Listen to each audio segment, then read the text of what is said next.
धौलागढ़ में चलने वाले पवित्र श्रावण मास उत्सव में आज दिखा अपार जनसमूह। नमस्कार, MS वागड़ी चैनल में आपका हार्दिक स्वागत है।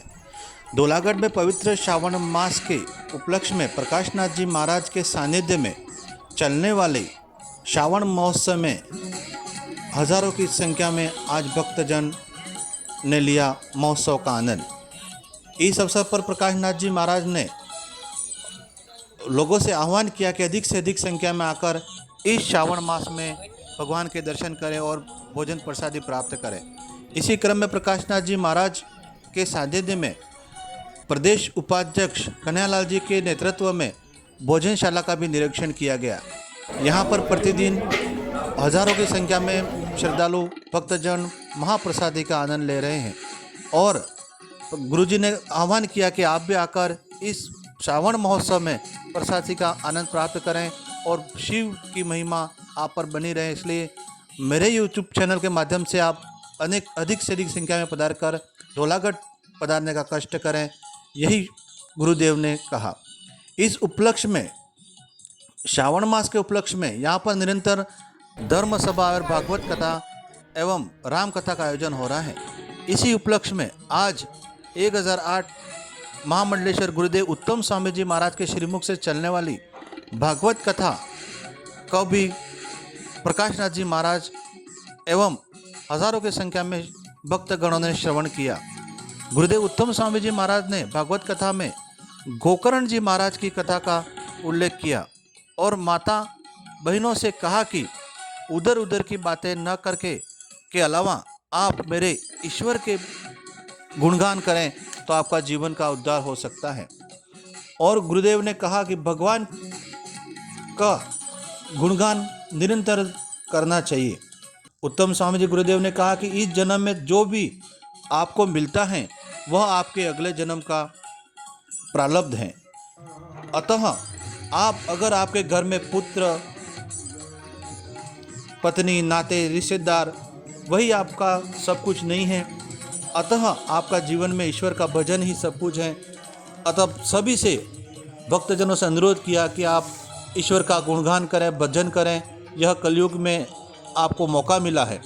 अतः यह भी कहा गुरुदेव ने कि पुत्र, नाते के रिश्तेदारों के उपवास सहने के अलावा धौलागढ़ की पावन धरती पर आकर भजन करें और इस चलने वाले श्रावण महोत्सव में लाभ लेकर अपने जीवन का उद्धार करें। यह मौका बार बार नहीं मिलता है। एवं प्रकाश नाथ जी महाराज की भी गुरुदेव ने प्रशंसा करी कि इस प्रकार का आयोजन आपने कर इस धौलागढ़ की पावन नगरी को पवित्र किया है। इसलिए इसी तरह आप निरंतर प्रयास करते रहें। आने वाले समय में धौलागढ़ एक बहुत ही बड़ा दर्शनीय स्थान बनेगा। यह भागवत भगवान से प्रार्थना करी। क्या कहा गुरुदेव ने श्रीमुख से सुने आप भागवत कथा के कुछ अंश। धन्यवाद। 2-4 महिला बैठने के बाद पता नहीं कौन से दुनिया की चर्चा करते हो, भगवान ही जाने। बैठे बैठे ईश्वर की चर्चा हो।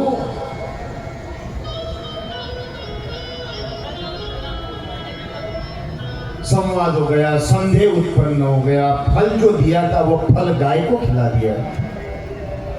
उनकी बहन लालची होने के कारण उसके वस्त्र, वो गर्भस्थ थी, अपने उदर में वस्त्र बांधकर पति से छल कपट करते हुए कहा कि मैं गर्भवती हूं। 9 महीने के बाद उसके बहन को पुत्र हुआ, वो इसको धुंधली को दे दिया। और जिस महापुरुष का प्रसाद मिला था वो गाय ने ग्रहण करने के कारण गाय ने भी एक पुत्र को जन्म दिया। उसके कान गाय की तरह होने के कारण उसका नाम गोकर्ण रखा। गोकर्ण महाराज की जय। और जो बहन से छल कपट से लिया हुआ पुत्र धुंधली कहते हैं महाराज ये मेरे नाम पे रखना चाहिए, उसका नाम धुंधुकारी रखा। धुंधुकारी महाकलम गोकर्ण पंडितो ज्ञानी। धुंधुकारी महाकलम। देखो शास्त्र क्या कहता है। दुष्यंति मातृदोषेन पितृदोषेन मूर्खता कार्पण्य कुलदोषेन स्वदोषेन दरिद्रता। ये चारों के पापों के कारण दुष्चलन की मातृदोषण, मां के अति पाप के कारण पुत्र दुष्ट होता है। दुष्चलन की मातृदोषेन पितृदोषेन मूर्खता। अज्ञानी, ये पिता के पापों का परिणाम। कार्पण्य कुल दोषेन, ये कुलों के पाप के कारण पुत्र कपटी होता है। और स्वदोषेन दरिद्रता, ये खुद के पापों के कारण व्यक्ति के जीवन में दारिद्र्यता आती है।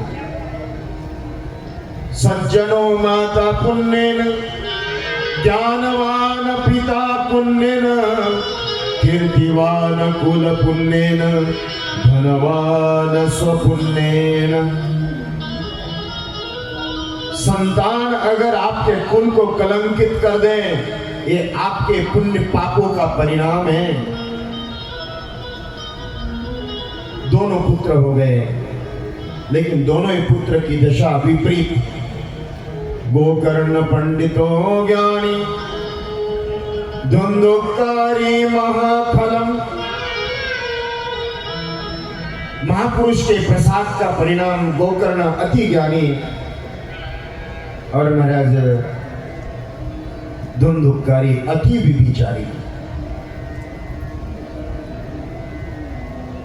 पापाचारों की प्रवृत्ति, ये पूर्व जन्म के किए हुए पाप, माता पिता कुल स्वयं, इनके पापों के कारण ऐसी संतान आपके घर में आती है जो आपके आंखों में अश्रु दे।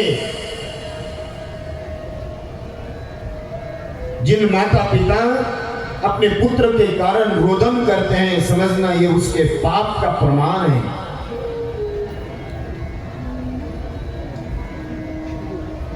घर में अनेक प्रकार का व्यभिचार, नशा करना। पिता आत्मदेव एक दिन अपने पुत्र को समझाने लगे और पुत्र समझाते समझाते पुत्र ने ही अपने पिता को अपमानित कर दिया। आत्मदेव दुखी हो गए और गोकर्ण अपने पिता को समझाते, क्या समझाते? एक श्लोक है भागवत का, असार खलु संसार दुख रूपी कारण है। और मेरे श्रोताओं, मैं आपको भी ये कहता हूं, आप घरदार मत छोड़ना। जिस दिन आपके पुत्र आपका अपमान करने लगे, तो मैं तो समझता हूं धोलागढ़ में आकर राम नाम की माला करो तो राम की प्राप्ति हो जाएगी। कब तक ये जीवन, कब तक है? कब तक रहोगे? कब तक संभालोगे?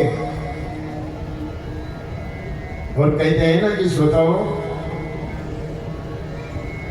ये कोई पुत्र, पत्नी, पति, इन्होंने आपका जीवन दिया नहीं है, मेरे नारायण ने आपको जीवन दिया है। हृदय की गति, रक्त का संचालन, उदर, खाया हुआ पचना, ये कोई पति पत्नी पुत्र नहीं, ये परमात्मा करता है। इसलिए मुझे ब्रह्मानंद जी का भजन बड़ा अच्छा लगता है।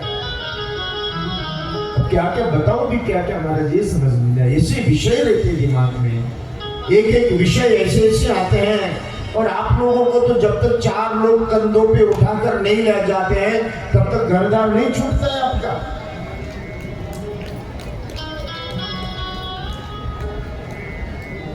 हमारे बाबा को कहते हैं, तुलसी कहते हैं, हमारे दशरथ जी महाराज ने श्रवण समीपा भय श्वेत केशा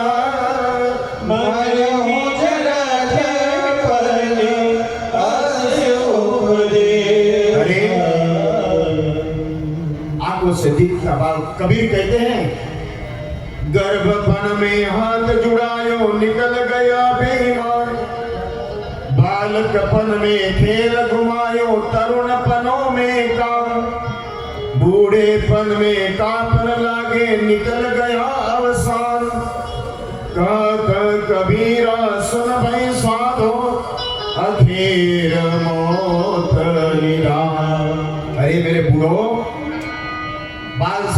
गए, मुंह में दांत नहीं, पेट में आंत नहीं, आंखों से दिखता नहीं है, फिर भी घरदार परिवार छूटता नहीं। जब वो छोड़ कर ले जाता है तब जाकर छूटता है।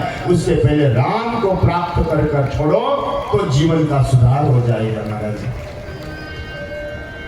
भगवान का भजन करें, क्यों नहीं माला होती है परमात्मा की, क्यों नहीं स्मरण होता है? इसलिए हमारे ब्रह्मानंद जी कहते हैं, तेरी मेहरबानी का बोझ है इतना, उसका बोझ इतना है हमारे ऊपर, जीवन दिया। आप उससे क्रोधित हो जाए, वो जिस दिन क्रोधित हो जाए तो ये राख के अलावा कुछ नहीं मिलता है महाराज। ये घर में 5-10 दिन रखा नहीं जाता है मरने के बाद। और आपको पता है, मुर्दा घर के बाहर पड़ा रहता है और आपके घर वाले आपकी तिजोरियां ढूंढने लगते हैं महाराज, चाबियां ढूंढने लगते हैं, कहाँ है? ये कभी कभी कहता हूँ महाराज, एक बार हमने आंखों से देखा, मुंबई में एक बूढ़ी अम्मा मर गई और उसकी बहू रो रही, हाथ कमर पकड़ पकड़ कर रो रही। मैंने पूछा, इतना क्यों रो रही, जीवन भर तो पानी नहीं पिलाया? वो कहते हैं, महाराज जी ये बुढ़ी मर तो गई लेकिन तिजोरी की चाबियां कहाँ छोड़ गई वो ढूंढ रही हो कमर में। कहते हैं महाराज,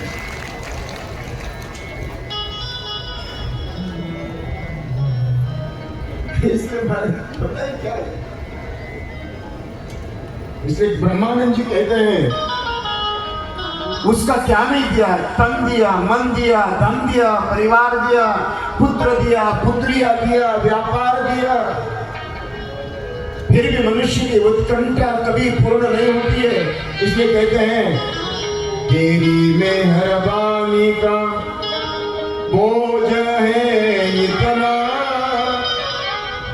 तेरा शुक्रिया है, तेरा शुक्रिया। सबनी